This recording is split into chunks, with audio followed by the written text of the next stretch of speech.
On this week's episode of Back of the Grid, we had a wet one.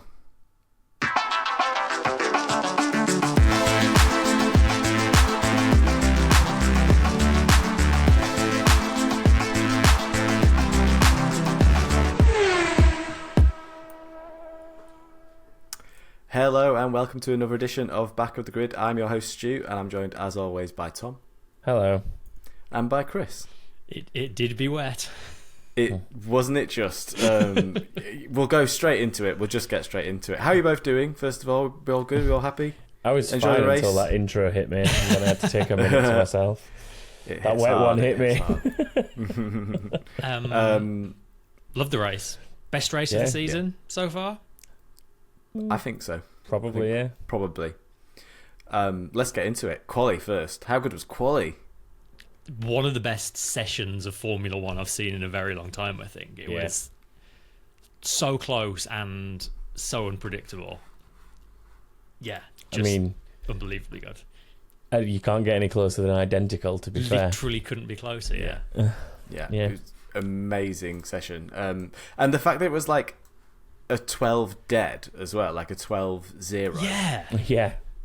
And the fact that it was it was identical time. It's just crazy to me. I find that so satisfying that it was like an even second that they ended on. Only the second time it's happened since they started going to 3 decimal places in the history of F1. The second time it's been a dead heat for pole, For pole. Not a dead 000. No, like a top 2. In fact, in 97 it was the top 3, wasn't it? It was Villeneuve, Schumacher and Frentzen. Well, I know something. Is it Monaco that? No, it was Jerez, yeah. I happen to know something about that I'm not allowed to share with anyone. Interesting. So I won't. Oh, well. No, you're going to have to. No, I literally can't. I will be sued for defamation. I did read one article online that was being very actually it's happened 50 times in the history of F1. Then you go back and it's because at some races in the 50s they counted laps to the whole second. So of course you're going to get dead heats.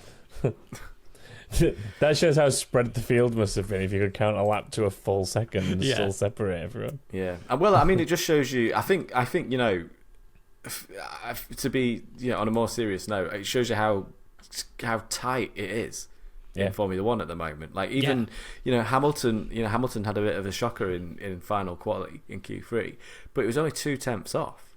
In 2 years ago, if he was 2 tenths off pole, he probably would have been in second. Yeah. And now he's 2 tenths off pole. He drops you right back down to 7th he started. Yeah. I mean, you've got Albon in a Williams is just under 8 tenths off that pole time. That's crazy.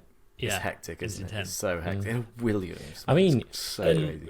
Thinking about it, if you go back to Q2, Gasly's cut-off time for Q2 is within a second of that as well. They were all under 113 at that point. It was only Q1 where we were seeing 113s, and obviously everyone at that point is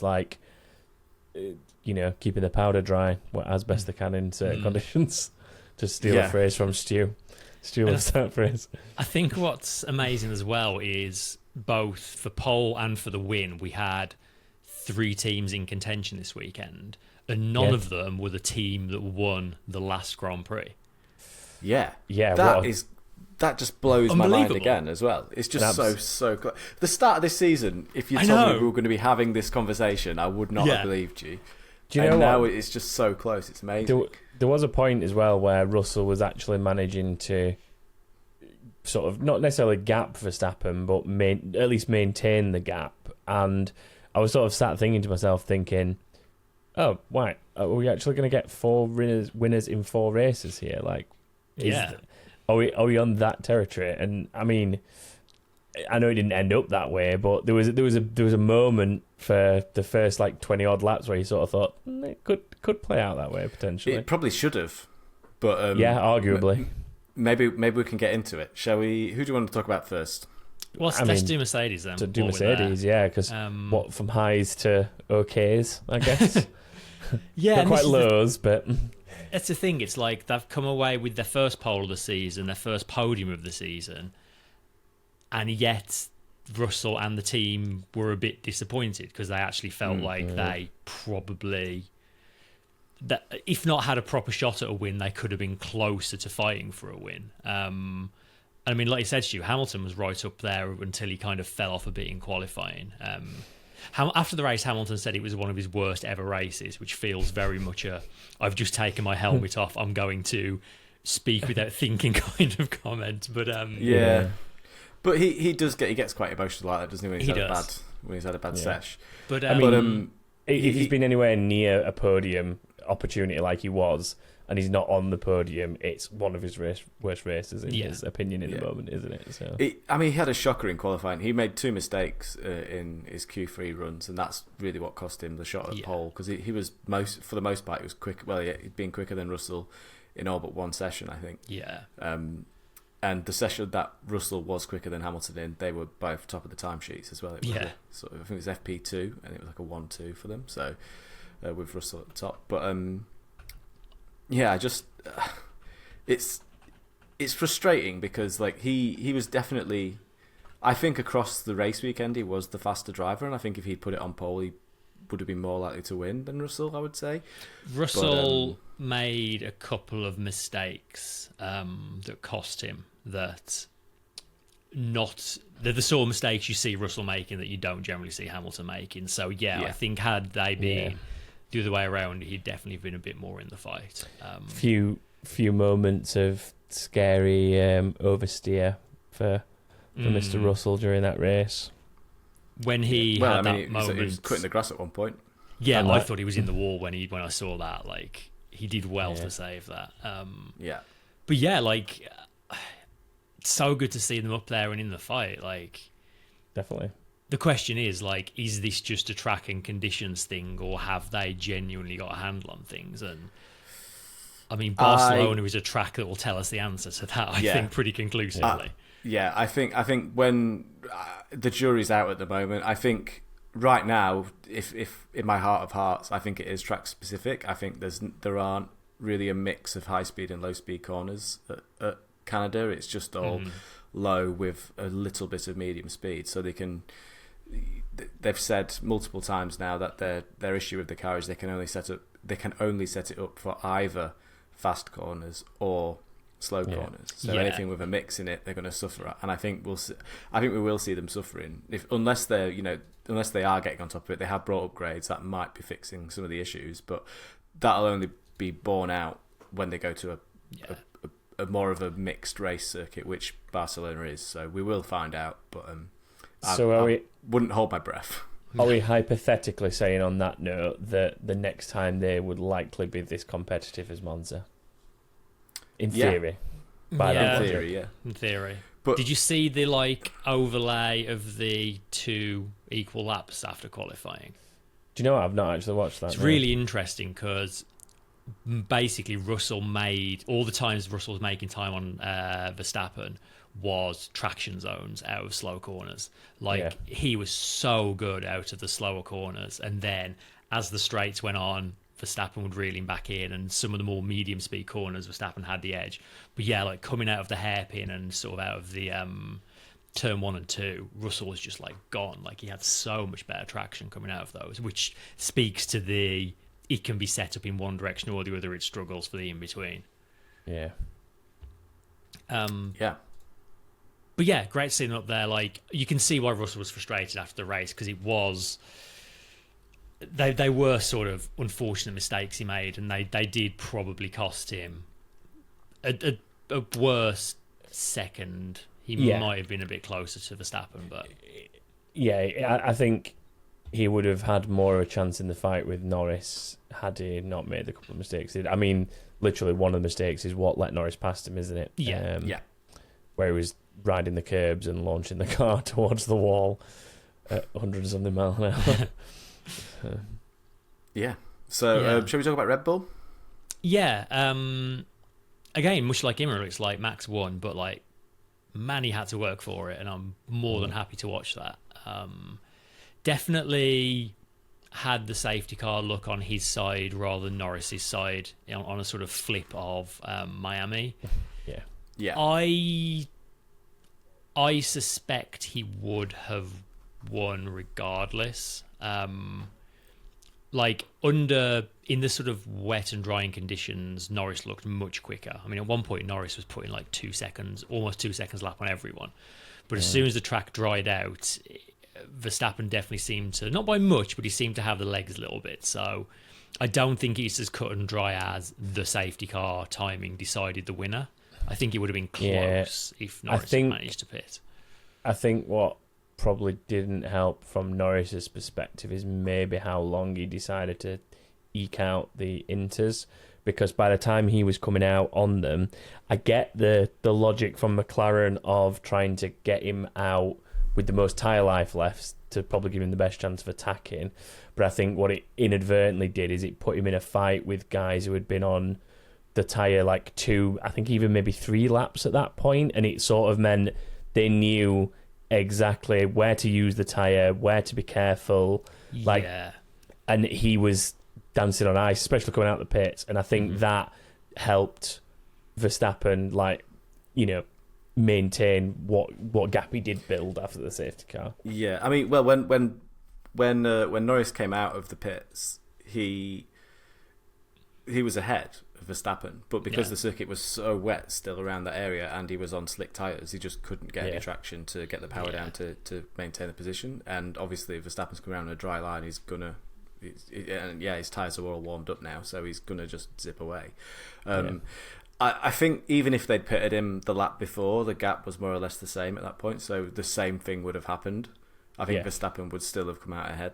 So that's what I mean. I think as much as he was sort of gapping them to get the opportunity to maybe pit without them leapfrogging him because he was fast on the inters as they were discovering the mediums, he then had to go through the same phase as them of being careful on the mediums anyway. So he looked ridiculously quick on the inters compared to them while they were finding their feet, but he just kind of came back around when he did come out on the mediums and they already knew what they were doing with them, I think. So it balanced out, and like I said, the safety car thing, I think ultimately Max could have probably done it without the way the safety car fell, but it swings and roundabouts again, isn't it? It's like what happened in Miami, just the other way around. It's like almost not identical scenario, but it's a very similar scenario that's just the other way around this time out.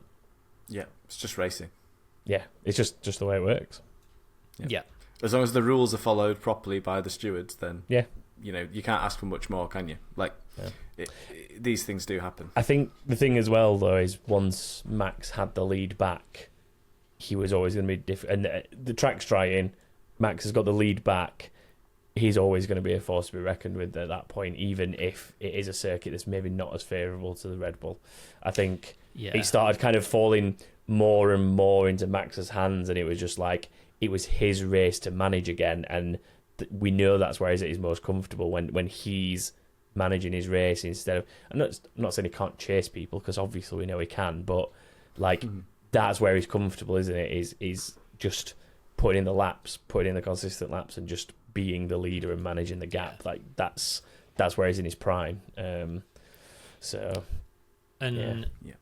we come out of a run now of I think you can say 4 races in a row that don't really suit the Red Bull, and Max has come out of those 4 races with 2 wins, which is a pretty good return if you look at some of the struggles I had over the last 4 races. Yeah. He's doing the like the champions thing of winning races that he's got no business winning. Yeah. Like Imola, he had absolutely no business winning that race. He wasn't quick enough. One more. Yeah. Well, I mean, he did, because he was quick enough, wasn't he? I suppose. He did just. He was quick enough for exactly the number of laps, and on not paper, a single lap more. On paper, in theory, he wasn't. Same as this weekend, But then again, I suppose there is an argument. George got a toe, didn't he, in quali, that helped get that Q3 time. Only the faintest of toes, though. It wasn't much of a toe. It's enough. But then Max got a toe at Imola, so Yeah, he did. Goes and comes around. Exactly.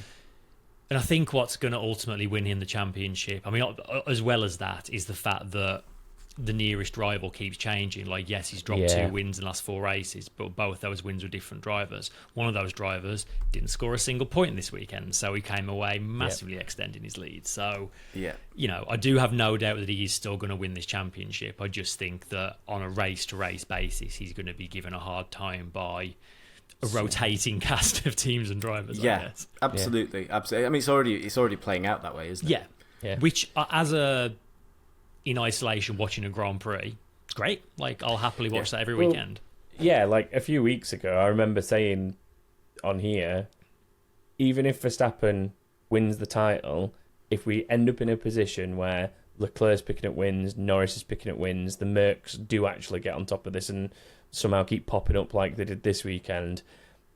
Even if you told me like at the start of the season, Max is going to win the title, but you're going to have like 4 or 5 different race winners, and some of them will be multiple race winners, I'd have been like, I'll take that. Like as an entertaining season where you've got races from where we thought we were after like race 1 and 2 to where we are now after the last 4, like I'd take a race like that every race if we could get one. We're not gonna, but you would, wouldn't you? Even if Max won every single one of them, you'd take a race like that just for the entertainment factor of it, I think.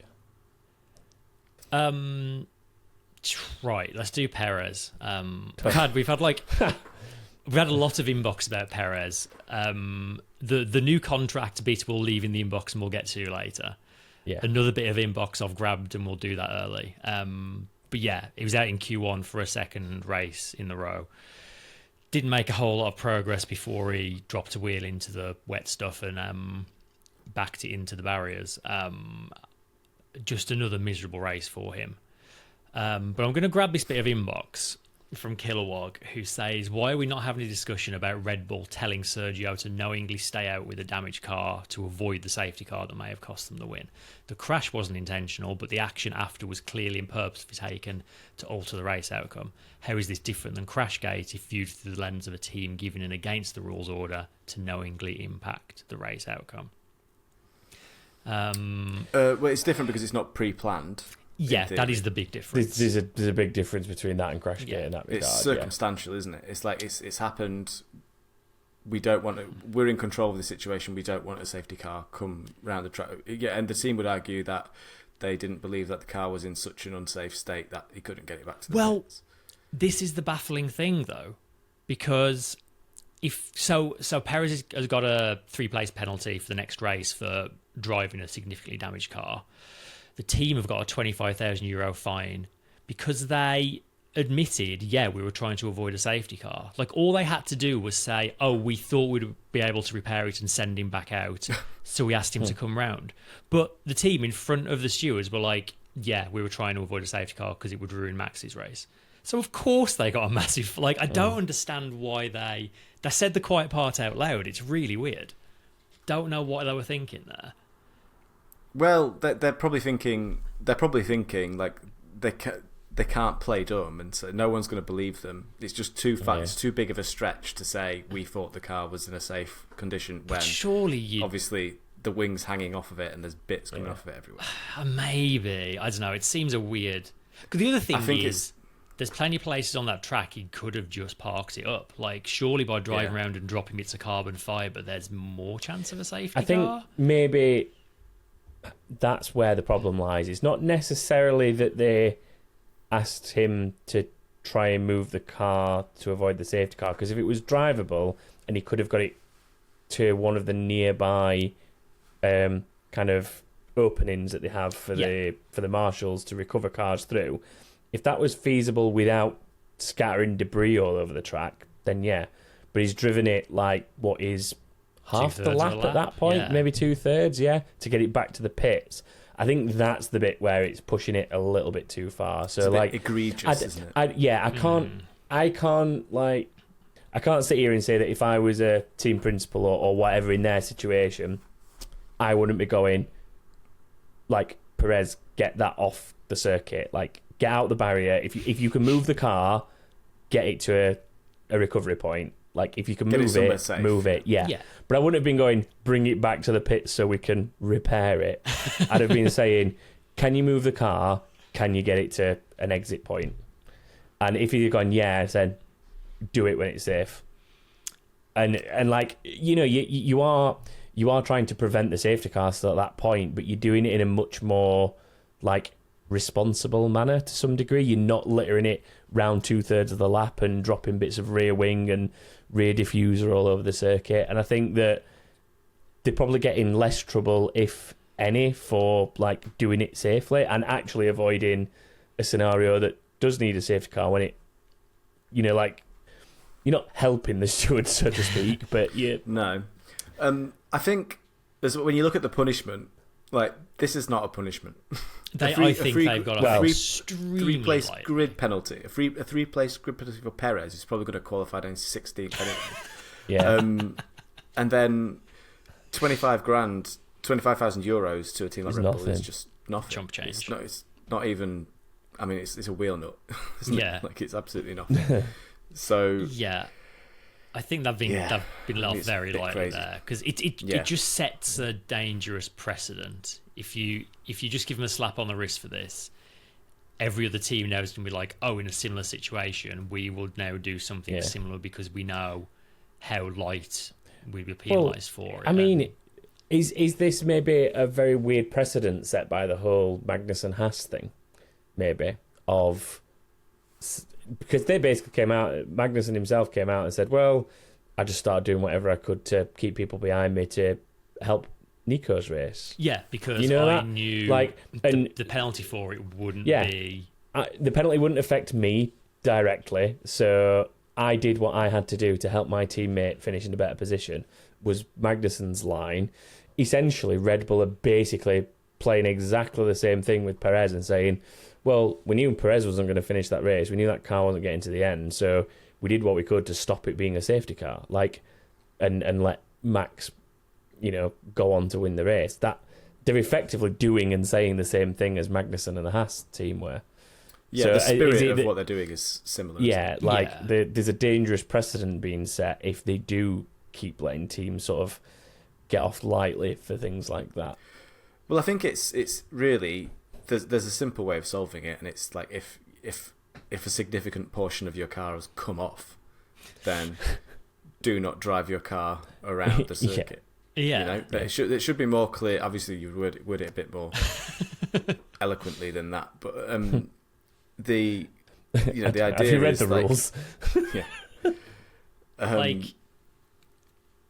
It should be there. There should be something in the rules to stop this kind of thing happening in the first place.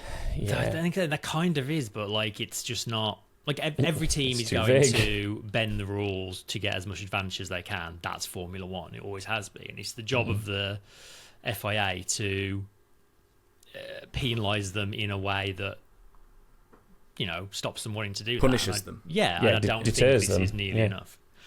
Yeah, I agree. Like I say, I think if we ended up in that halfway house where it was done a little bit more responsibly and reasonably, I wouldn't have as much of a problem with it. For me, it's they just agree just driving it around the entire rest of the lap to get it back.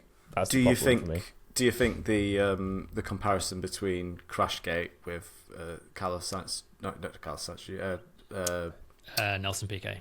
Nelson Piquet Jr. Again, my juniors mixed up. Nelson Piquet Jr. and the Alonso situation.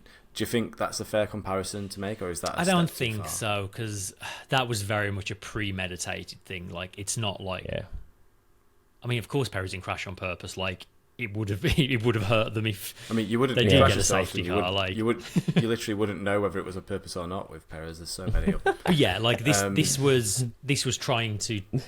Not be disadvantaged by a situation, not a premeditated affecting the result of things, and there is a big difference there for sure. Yeah, there is. It's circumstantial. Yeah. Okay, so McLaren then is next on the list. Yeah, McLaren. We've already kind of talked about just how good they were, how in the hunt they were. They seemed a little bit disappointed that they came second and fifth, which I think speaks volumes to where that team have got themselves now. Yeah. Norris, the only driver to score in every single race now, after Leclerc failed to score, which is impressive. Pretty impressive. But yeah, we've already talked to them, so we'll move on. Quick mention of Aston Martin. One of, if not the best race I've had this year. Both cars into Q3, finished 6th and 7th in the end. Obviously helped by the absence of two certain red cars that are normally in front of them. But even so, Lance Stroll always seems to find a way to score points at his home race, and he carried on doing that. And as much as we give him crap for his general driving standards, for whatever reason, in these kind of conditions, the better side of Lance Stroll does seem to come out for some reason.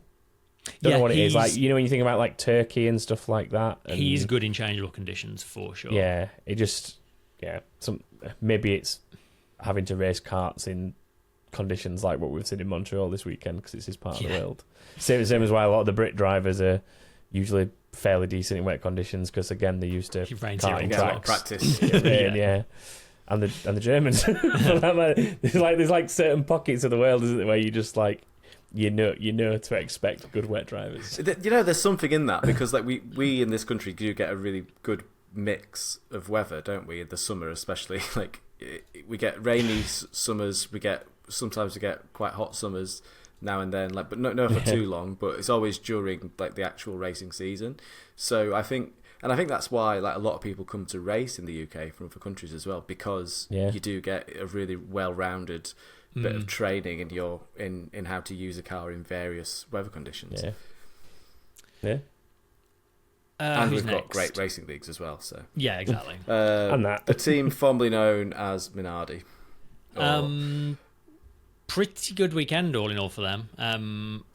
Obviously, did you see Jacques Villeneuve sticking the knife into Jean-Marie? Yeah, that was savage. That was uncalled for as well. Like totally uncalled for. I only saw was he even asked about it, or did he just come out? I've only seen the context of him saying what he said. Like someone in their Discord. I honestly thought he was talking about Perez or Stroll. I didn't realise he was talking about. I genuinely thought he was talking about Stroll at one point, and then I realised what he'd actually been saying. Yeah, when it came, as it goes on, like you used to talk about his past teammates and stuff like that. Yeah. Sorry, Chris, go on. When they sort of announced he was going to be there, and a few of us in the Discord were like, "Oh God, here we go!" And there were some people who like maybe slightly newer fans who didn't really know much about Villeneuve, who were like, "Oh, why is this a big deal?" And we were like, "Oh, he's the king of like a spicy take for the sake of a spicy take." Yeah. And it was pretty much the first time he was on camera the entire weekend. He just started sticking the knife in out of nowhere. Apparently, like stabbing. Yeah, apparently it was good for Ricciardo though, because he definitely responded to that. Fifth on the grid was a super impressive lap he put in. He lost a few places at the start, and then also got a 5-second penalty for a jump start, which was a strange one. Because obviously we had the situation with Norris in Saudi Arabia, wasn't it, where he very clearly jumped the start, but he like didn't trigger the transponder, so it wasn't officially a jump start. Yeah. And they said they were going to tighten up the rules after that, and they definitely have, because Ricciardo was like rolling a little bit. In fact, he even said the slightest. He barely even realised it was happening. The team have actually said it was a clutch issue that caused it, basically. The clutch was slipping slightly, and that's what caused him to roll forward. That's all it was. But yeah, that was enough under the new, harsher version to trigger a penalty. The thing is that if they spot it, then they've got to act on it, because if they don't spot it and act on it, someone on Twitter will, or one of the teams will see it and say, "Hold on a minute, he's rolling forward. That's a jump start." And again, it's another if if he gets away with that, we'll do the same thing next race. Exactly. Yeah. But he still fought back well, 8th place. That's his first non-sprint points of the year, and I think only the second time he's scored points in a Grand Prix since his comeback with buy one get one free V-carb. So yeah, good to see him back in the points. Nice to see him back in the mix. Alpine. Quickly on Tsunoda before we go. Yeah, Tsunoda, much like Perez, got a new contract and celebrated with a rubbish race. He was running sort of well enough in the points, but he made that mistake late on and dropped out of the points, which was a shame. How he didn't collect anyone with that? I think it was Hulkenberg missed him by like millimeters. It was unbelievable. Yeah. Like when he realised he was just going sideways back onto the track, he must have just been like clenching, waiting for the impact. Unbelievable. The fact that he didn't touch a wall and he didn't touch another car is astounding to me. What I don't get though is why, when he realised he was going across the grass, he decided to stick his foot on the throttle and just punch it. It's like, what he was thinking there. I have no idea. Or it's. I mean, I might be doing discredit. He might have essentially not lifted off, and the wheels have then spun because they've lost traction. But it sounded like he went off and then tried to put his foot back on the throttle to get back on the circuit. I don't know if that's actually what happened because I'm not seeing telemetry, but it sounded like that. Like Grosjean in Barcelona years ago when he sort of lost it through turn 3 on the opening lap and was like, I'll just plant my foot then, that'll be fine. Collected Hulkenberg. Smoke screen. I think he collected Hulkenberg. I did enjoy as well Tsunoda, in the process of that crash, took out the bollard which was marking the route you have to take back onto the track. And Martin Brundle said something like, he's not rejoined the track properly then. I wonder if the stewards will penalise him for that as well. Martin was on great form this weekend, actually. It was one of the few enjoyable things about the Sky commentary team. any of the commentary team, to be honest. Although I will say, what's the name? The lady who does the strategy. Ruth Buscombe. Yeah, she's... Obviously, everything comes back to strategy with her, maybe a little bit too much, but she's really good. She provides really good insight. Super knowledgeable. She's really good. Yeah, really knowledgeable. A bit annoying that she's calling the full wet wets the entire time. It's they're all doing it now, though. Did you not notice on team radio that they were talking to the drivers, the strategists and the race engineers were talking to the drivers and also calling it the same thing? There was just that switch in terminology just seems to have come from nowhere. It just seems to have weirdly... Yeah, because they're just wets. We know they're full wets. They've been wets for 30 years or whatever it's been. We don't know. It's not the inters are called, a bit wet. They're called inters. I think I think the only thing that was harsh on her was, throwing her on a grid walk this weekend when she's barely been in the presenting team. Me and Chris were talking about it because, she's quite new to the presenting team, and generally most of what she does is behind camera, just comes from the pits, almost traditional Ted Kravitz style or something like that, or talking from almost giving it from the pit wall vibe, this is what I would have done if I was on the strategy thing. Throwing her on the grid and going, do a Martin Brundle style grid walk, please, when she's fairly new to the comms team, just felt a bit throwing her in the deep end, seeing if she could swim. On TV. Yeah. Weird choice. And it ended in do you think you're going to win? Yes or no from team principal. All right, bye. Do you think you're going to win? And that was all we got, unfortunately. But that's not her fault. That's, I think, the F1 TV team not putting in a suitable replacement for the likes of Will Buxton, isn't it? Yeah, that's the F1 TV team not hiring Martin Brundle to do Martin Brundle's grid walk. Yeah, because Will Buxton usually does all right when he does it, but it's no Martin Brundle. It'll never be. It'll never be the same. But if he's not going to be there, at least put somebody on that's had some experience in doing it rather than just throwing her in at the deep end. But speaking of, that is what it is. If you are an F1 TV viewer, it's well worth going and finding Martin Brundle's grid walk from this race, because it was it was great.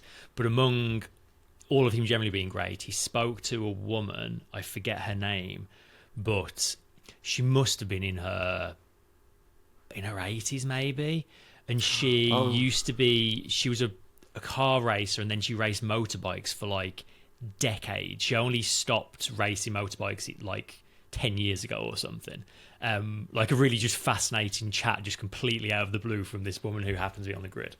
So that's well worth looking at. They're the proper nuggets of gold, though, aren't they, from Martin's grid? Yeah, where he's just you look like you might be an interesting person. Let's talk to you. And 9 times out of 10, sometimes it completely backfires. Sometimes it's not legit, but I like ones like that when they work out. Yeah. So Alpine, on paper, great race, double points finish. But Alpine, being Alpine, managed to find a way to add some drama to it. So Ocon, towards the end of the race, was asked to let Gasly through so Gasly could have a go at chasing down Ricciardo. Ocon did let Gasly through, but he waited a lap and a half to actually do it. I don't know if he was questioning it or just being a bit difficult about it, but it took him the best part of 2 laps to actually let Gasly through, by which point Ricciardo had already pulled enough of a gap away that Gasly didn't really stand a chance of catching him. Then Hulkenberg caught up to the back of Ocon, so the team were like, swapping you guys back now is way too risky. We might just end up losing 2 positions to Hulkenberg in the process, whole position. Which I can understand. Like, if there's a big enough gap to swap them, but if there's someone there, it's a big risk. Ocon, super annoyed by it all. He was like complaining about it on the radio. After the race, he said the team order was nonsense. He said I'm always a team player and maybe I'm too nice. And it's like, all right. Like, it didn't look that way 2 weeks ago. No, exactly, yeah. And like, the man has moved to delusion at this point.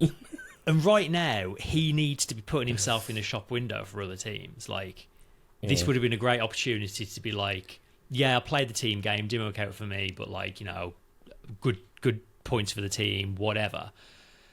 And to be like kicking up a stink about it is just. Yeah, I think the thing is, I mean, if you've got a secure seat there and you want to maybe voice a bit of a gripe to get your point across, fine. But when you're looking for a seat, like, the way to approach that is, it was like, you know, could have been 9th, but we let Gasly through, and for him to try and chase it down, it's a shame we couldn't swap back because of what was going on behind us and it being too risky. But it's still a 9 and 10th for the team, regardless of which way we finish. So, you know, we've got to take that as a positive. Like, that's kind of the angle you go with, and then you have your pissed off moan to them behind closed doors. Yeah, exactly. Like, you don't do it there and then when you're looking for a team. Unfortunately, the it's guy like he doesn't learn. He continues to be his own worst enemy, and he's been doing it for years. And yeah, he's boring. Alpine are boring, aren't they? Honestly, the sooner they sell to Andretti, the better. I'm bored.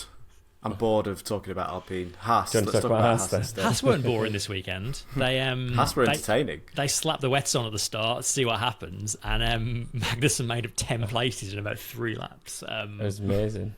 Got it up to 4th, and then the team threw it all away because he went into the pits and the tyres weren't ready. Had an 8-second pit stop. Yeah, it was awful. All that hard work ruined in one fell swoop. He started 17th, didn't he? And then no, that was Hulkenberg that started 17th, wasn't it? Where did Magnussen start? 14th. 14th. So it was like 10 places by the time he started realising that the wets weren't going to. I just wish the rain clouds that were very close by had actually hit.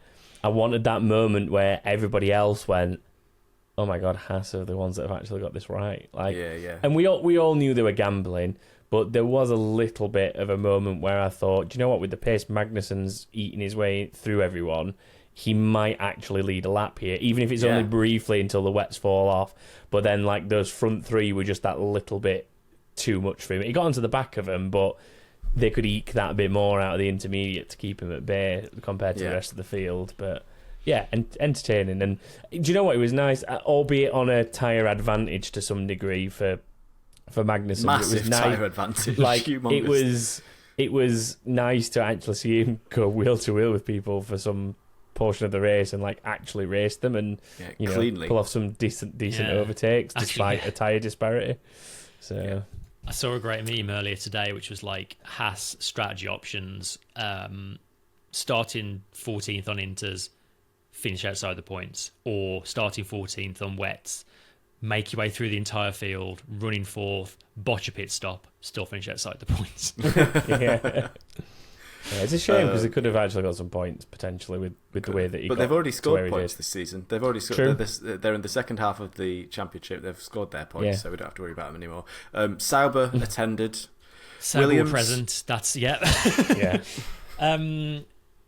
bit gutting for Williams. Good chance of points that didn't pay out for them. Qualified 10th and 13th, which is their best qualifying result of the season. I think it's the first time Sargent's got out of Q1 all season. I believe I'm right in saying. Good performance from Sargent, actually. Really good in qualifying, up until race. But again, like, he has these moments and then just undoes it all. He had that spin through turn 3 and 4, which dropped him out and caused a safety car, which is a shame. I mean, we already basically knew Sargent wasn't keeping a seat. Like, the way Williams have been talking this weekend, as good as said, he's not in that seat next year. So tough position for him to be in, but disappointing all the same. And then Albon looking really good for a points finish, and then like really unlucky to get collected by sign spinning. Like, Yeah. It was a bit like Hulkenberg at Monaco when Perez and K-Mag were crashing. It was like he didn't know whether to get on the brakes Stop or or try go. and go past it, and he sort of had that split second of indecision, and it did for him. Got collected. Yeah, real shame Unlucky. that Williams have actually dropped a place now back behind Alpine to ninth in the constructors, which is a shame for them. And the way Alpine seem to be gradually improving, I think Williams are going to struggle to close that gap back down. Very again, gradually which is improving. unfortunate. Yeah. So speaking of Sainz, Ferrari, what the heck happened to Ferrari this weekend? Yeah, like from a race win to just being nowhere. Like they just didn't seem to be able to get the car in the window the entire weekend. Like qualifying, they just didn't seem to be able to get any kind of heat or performance in the tyres, and both out in Q2. Then Leclerc having an engine issue, which again, Ferrari engine problems seem to be a common thing like not that many years ago, and that seemed to develop away from that, but that just messed him up the entire race. And then and then when they put the slicks on, what were they doing? Like what were they thinking? Talk about blind optimism. I can almost forgive, like, we're already at the back, let's just take a gamble and see what happens. It was clear within 2 corners it wasn't going to work, and they left him out for like 3 laps, by which point he would drop a lap down. I think at no point did anyone just look out the window onto the... Because literally, there was I don't know if it made it across both sets of coverage, but there was an amazing shot, essentially, on F1 TV where you were literally watching Ferrari mechanics going whoop, whoop, whoop, with hard tyres, or whichever one they were, hards, mediums, whichever it was. And then it sort of panned out, and as it panned out to a different camera angle, you just saw Montreal City in the distance and just rain. And it's like, that is coming this way. Like, what have they done? The ultimate Ferrari meme, that, isn't it? Yeah. It was living up to their own reputation of being terrible at strategy. So terrible at strategy, they can't even put the right tyres on at the right time. I think there's one rule, isn't there? Be on the correct tyres at the correct time. We say it all the time, and they've just absolutely failed massively there. And like Ferrari for a good year or two now have, the Ferrari strategy meme's always been pretty present, but they've actually kind of moved away from that in recent year or so. And it was just like all the good work went out of the window this race, and they just did everything wrong. Went back to form. Flashes of really, really terrible strategy still, I suppose. Also with Ferrari, was it during practice, or was it? I think it was during practice. They went out on intermediate tyres, and the track hadn't been declared wet, so they got fined for having wet tyres on during what was technically a dry session, even though it was plain to see from wherever you are in the world that the track was indeed wet. It just hadn't been declared wet by the FIA, so therefore they get a fine. That is a bizarre fine. Really bizarre. Out of interest, you know how much that fine was? Oh, not much. It was like €5,000. 5,000, I think. I was just to Ferrari is just absolutely nothing. Oh, I know, but I was just wondering how close it was to the €25,000 fine for dragging a rear wing round 2/3 of the circuit during a live race. I'm just wondering where we sat on the scale there. Yeah, I mean, it was a fifth of it, which is... The whole thing was just ridiculous. Like, it really, really... I wonder what the purpose of that rule is. Like, what does that rule achieve? Isn't it? Like, if a team thinks that they are going to have a better advantage on a slightly drizzly track with an intermediate tyre, why on earth is it the FIA's remit, FOM's remit to go, no, you can't use that tyre. We haven't deemed it so. Like, exactly. Like, it's strange. It's like a strange power play almost, isn't it? It's really weird. Yeah, that's like him going, no, this circuit's too hot to use the softs. Don't use the softs. Only use mediums and hards, please. It's too hot. Well, they kind of do that by bringing the selection of... No, I know, but it's like literally but... having the active tyre there and saying you can't use it. Literally, exactly. Like, it's like having resources available to teams, and yet the resource isn't available because we haven't said it's available. Like, it's so weird. I'm sure there's somewhere in there will be some logic to it somewhere. I think that rule, off the top of my head, I can't think of exactly what reasoning they'd have for having the rule right now. But in a race, like the only reason I could see in a race is to someone trying to be clever to circumvent tyre compounds from a pit stop perspective. Because if you run a wet tyre, you don't have to run the two. You don't have to run multiple compounds. So if you went from a medium to an inter to a medium, you'd not have to run anything else. You wouldn't have to run a hard or a soft. So but even then, like, the disadvantage of it is like, I imagine that's the kind of weird loophole that they're trying to close, but they've just like used it in the most crazy and applying it to MP2 as well. Yeah, I know. It's like, God, calm down, guys. Like, really it's not even a race. It's just practice. Anyway, shall we pick a driver of the day?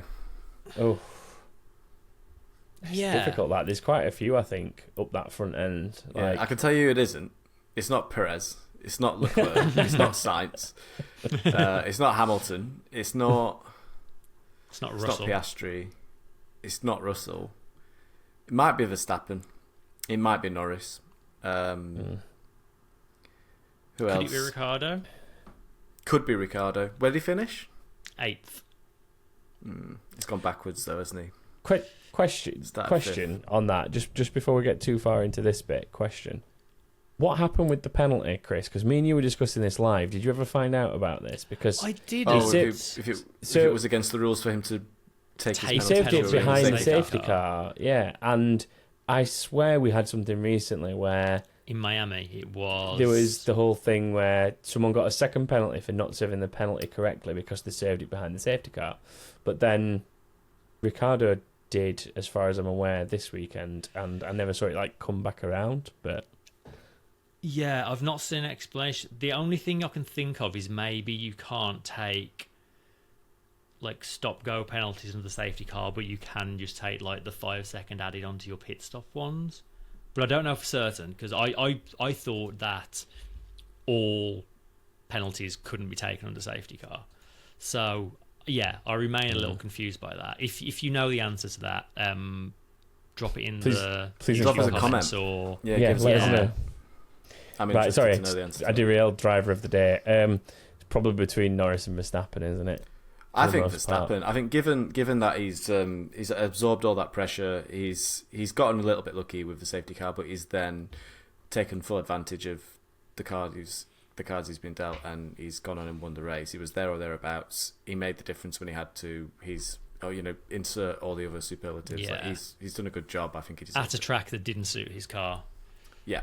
And as Sarah just said in the chat, he made the least mistakes. Because you can't. I don't think there's a single driver on the track you could say made no mistakes, but Verstappen definitely, what we saw, made the least. I think. Yeah. I can go with that. Yeah, cool. Move of the day. There were some good moves. Yeah, I mean, when we were watching it, me and Chris kind of unanimously decided between each other that not much was going to be Albon double overtaking Ricciardo and Ocon, was it? Yes. Into the final chicane. Yeah, it was an Alpine and it was V-carb. So he essentially got, which way around was it? Was it Ricciardo? He got on the straight and got alongside him with DRS, and then somehow managed to like almost dive bomb Ocon while zigging between the two of them. It was such a good move. It was a really good move. I'm not 100% sure he meant it. No, he was more trying to avoid an incident and happened to make an overtake out of it. I think he went into that corner a lot faster than Ocon was able to, and kind of turned it into an overtake. But still super impressive. Still a good move. I do think Russell's move on Hamilton late in the race was a banger as well. I think any other race that would have been a shoo-in move of the day. We did have Discord. Ollie Smith suggested Magnussen managing to dodge Albon when he had the instant signs, and then also Hulk dodging Tsunoda that we talked about as well. They were both worthy of mentions, just to avoid a crash. I think it has to be. It has to be Albon. It has to be. I think if we don't say Albon, there's going to be pitchforks in the comments. And then finally, honestly, what the are we doing here? So we've got the Ricciardo jump start in here, and we've got the Ferrari fine, the €5,000 fine for using Inters on a track when they, like, literally moments before they were told they were allowed to. It's ridiculous. So take your pick. Which one do you want? I think it's got to be the Inters fine. It just seems so just bizarre. Like there is another one to add, and this is sort of slightly kind of. It's pretty serious, really. It's not very fun, but the circuit had a bit of a shocker with, like, getting people in and out, and there was misinformation saying that FP1 and FP2 they were not going to run on Friday when they were, so people were turning around and going home even though they did run. And apparently just the organisers had a bit of a shocker. So it wasn't even the organisers; it was local police. Local police decided they were going to essentially cancel FP1. And local police were telling people at metro stations and stuff like that, like subway stations, however you want to refer to them, like at the other side of the city, that before people were getting on the trains to go towards the circuit, they were saying, it's been cancelled, don't bother getting on the train. Allegedly. This is obviously I've only heard this from people who were allegedly there posting about it and stuff, but yeah, that's the general premise. And like, F1 didn't announce anything, the circuit didn't announce anything. It was literally like local law enforcement and stuff like that appeared to be making the decision on their behalf, or a miscommunication. Like, something's been said of we may be delaying the start, possibly not running FP1, and someone's gone, they're not running FP1, and like circulated that around the entire. Just Chinese whispers, kind of. Yeah, that's the only thing I can imagine. Like, I can't imagine they've intentionally made we also like that, had one of those bizarre statements where the organisers of the race were called to the stewards afterwards because they apparently let some fans onto the track sooner than they were supposed to at the end of the race as well. I didn't see that. Yeah, there was another track invasion, wasn't there? Yes. It's all very, very silly. But I still think the Ferrari fine is takes the cake. I think that's the best. It feels very much in the spirit of what this award is. So yeah. Right, shall we, Tom, do you want to rattle us through predictions as quick as we can? Yeah, I mean, this one's easy because in true Ferrari fashion, after a solid week for me, I've nosedived and done absolutely nothing, as have the pair of you. So we all got 0 this week. So well done us. Over in listener land, where you've also made your predictions, we do actually have 2 4s, surprisingly. And one of those 4s even had George Russell on pole for fastest in Q3. So well done to Claire Aubrey specifically for going with Russell fastest in Q3, and Dan Saunders, who had also scored a 4. Overall, that leaves Steen Nielsen in first with 22 points, and then Gordon Barham and Tom Pennant are tied in second with 21 points. Over in F1 Fantasy, someone called Team Lebo 2 is this week's winner with 219 points, but Ricky Bobby Racing still leads the way overall with 2,164. And then in Grid Rival, another new face for a weekend win with Rui ADF scoring 1,051 points on Grid Rival this weekend. But again, Mighty Hawk 44 still leads the way there and needs to catch in on 8,785 points. If you want to get involved with any of that, head over to backofthegrid.com. You can sign up for our Predictions League, which is always worth doing because if you manage the 5 out of 5, you do win a prize, and there's also links to all the fantasy leagues and what we do there. So head to backofthegrid.com to get involved with any of that. I would like to quickly point out the absurdity of none of the 3 of us scoring a single point when Max Verstappen was the random driver. Great work, yeah. Yeah. I can't believe someone has gone with George Russell fastest in Q3 and not got 5 out of 5. Yeah. Like, I mean, the one thing that's let her down, unfortunately, is the 16 finish. She gone with 16 finishes rather than 15. But then, as well, like the Dan Saunders prediction, he was only 1 off. Like, Max Verstappen was second. That one's... And that was by virtue of the fact that he set his lap afterwards. Oh, yeah, to clarify, we've had a couple of tweets, we've had a couple of email questions about this saying, how does it work? Because we play it as fastest in Q3, but we give it to essentially, it's pole before penalties is the reason we call it fastest in Q3, because it's about who is deemed number one at the end of Q3. If they then get a penalty applied and it drops them to like somewhere further down the grid, they'd still get the points. And that was just a decision that we made many years ago when this thing started. Yeah. It's basically whoever. So yes, I understand people's questions of, but they had the same time. Can we not get points for both? But it doesn't work like that. And the rules of the website thankfully state so. I think. Cool. I hope. Right, let's do inbox. Yes, let's do inbox. Keep it saying now. Stay out. Box. Hey, man. Okay, so first one from Charlotte Taylor says, Will Williams still wants Sainz after he punted Alex out of the race. I don't think that's quite accurate, is it? He didn't punt Alex out of the race exactly, but obviously there's a little winky emoji on the end of that one, so they're obviously joking. I think they'll still want him. I did see, because obviously the signs going to Williams thing is, a lot of people think it's already a done deal and it's going to be announced in Spain. Someone on our Discord did point out that after the race, Sainz made a point of apologising to Alex, which, if that's not a sign of future teammates, I don't know what is, because it's not very often you see a driver like unprompted apologising to another one. Yeah, I mean, of all the people he could have collected, there's some irony in who he did collect. Yeah, I mean, I guess we can talk about Sainz going to Williams as and when it's official, but I don't know. Yeah, let's not get into that right now. We don't need to get into that. I don't know about that. Next one. Next, from Clarence90. Yeah, I've butchered that. Hey, man. With Ocon out of Alpine and Gasly also considering his future, how awesome / funny would it be if they both ended up signing for Haas next year? I think... Yeah, very funny. I think not even Haas could make a driver signing mess up quite that bad. Although, to be fair, Haas are the team that put Hülkenberg and Magnussen together, so you never know. I don't think Ocon's going to find a seat anywhere as things currently stand, to be honest. He's going straight to IndyCar, is Ocon. No doubt. He definitely is. And then he can go and crash into Grosjean again. Like the good old days. That'll be fun, like the good old days. Or maybe even Ericsson. And maybe you can blame Ericsson for it. Next one.